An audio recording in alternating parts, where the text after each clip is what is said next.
Un rôti de porc bien cuit, même parfois trop cuit, et pourtant encore juteux. On l'a tous déjà mangé, surtout si t'es de ma génération.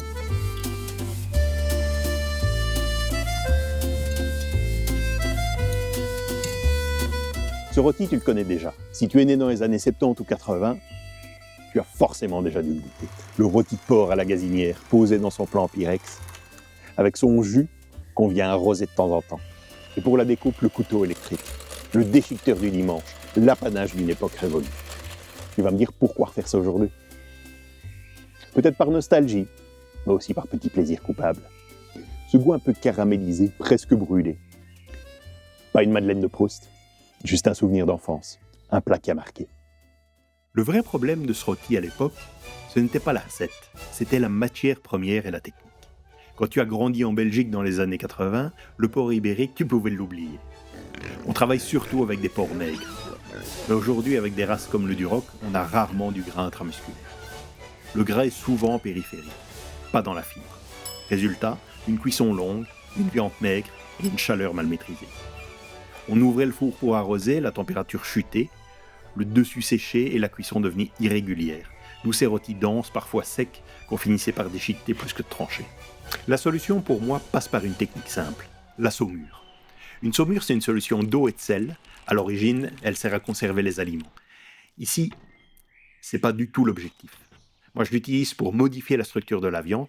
Le sel va agir sur les protéines et permet à la chair de mieux retenir l'eau pendant la cuisson. Concrètement, ça me permet de pousser la cuisson sans dessécher la viande. On voit souvent du sucre dans les saumures. Soyons clairs, ici le sucre ne sert pas au goût. Son rôle principal, c'est l'aspect visuel. Il aide à éviter une viande grisâtre après cuisson. Dans cette recette, moi personnellement, j'en ai pas besoin.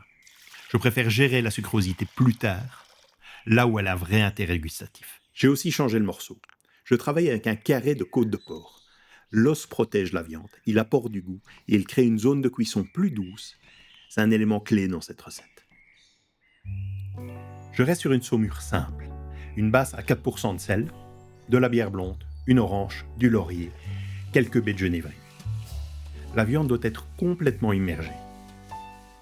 Le sel doit être parfaitement dissous. 24 heures de saumure, puis un dessalage à l'eau claire. Si tu n'as pas 12 heures devant toi, tu changes l'eau plusieurs fois. C'est essentiel pour garder l'équilibre. La cuisson, je la fais au tourne-broche. Côté assaisonnement, je reste volontairement simple. Un peu d'origan sauvage, rien de plus. L'origan de la montagne a plus de corps, plus de parfum. Quand le produit est juste, pas besoin d'en rajouter. Et là, je m'adresse clairement à toi, si tu cuisines au Kamado. Tourne-broche et déflecteur, ça n'a aucun sens. C'est l'erreur numéro 1 des débutants. Le principe du tourne-broche, c'est la rotation. Elle crée déjà une altérance entre le direct et l'indirect. Ton travail, c'est de placer les braises sur le côté ou à l'arrière, mais surtout pas en dessous de ta pièce. Ajouter un déflecteur, c'est masquer un mauvais travail du feu.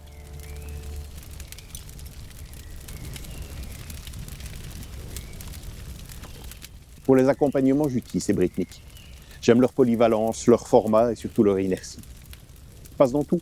Barbecue, four à bois, brasero. Il encaisse tout. Et ce nouveau format plus compact, il est vraiment top pour les garnitures. Ou même pour faire la sauce. Tu vas voir ça tout à l'heure. Sur la plaque à feu, je joue avec les zones. Plus chaud au centre, plus doux sur certains côtés. Je commence par faire bouillir l'eau en cocotte, puis je libère l'espace. Et je jongle avec les différentes températures. Tu construis ton repas en même temps que ton feu. La sauce, pour moi, c'est le cœur du plat. Je travaille l'umami avec la sauce soja et le miso. Pour la sucrosité, j'utilise un petit peu de sirop d'érable. Si tu préfères, un bon miel fonctionne aussi bien.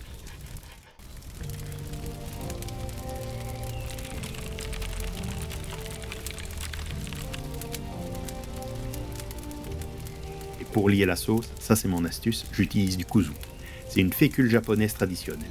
Ça épicie sans alourdir et sans masquer les goûts.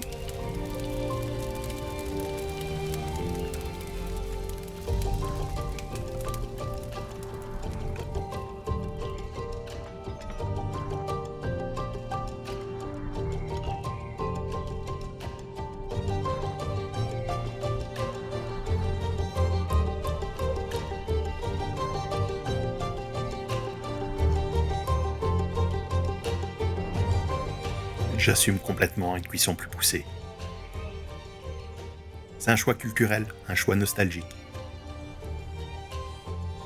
Mais grâce à la saumure, la viande va rester juteuse malgré tout. Il y a aussi ce moment que j'adore. Toute la viande au contact de l'os devient presque confite.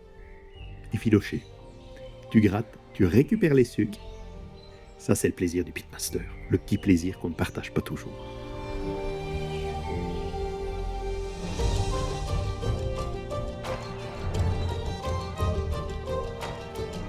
Un beau barbecue, ça impressionne, mais un grand repas, ça se construit.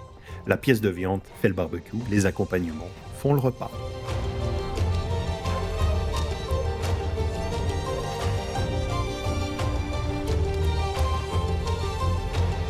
Voilà, c'était l'occasion de revisiter un classique avec des techniques modernes. Je t'invite à t'abonner, j'espère que cette vidéo t'a plu, on se retrouve dans la prochaine.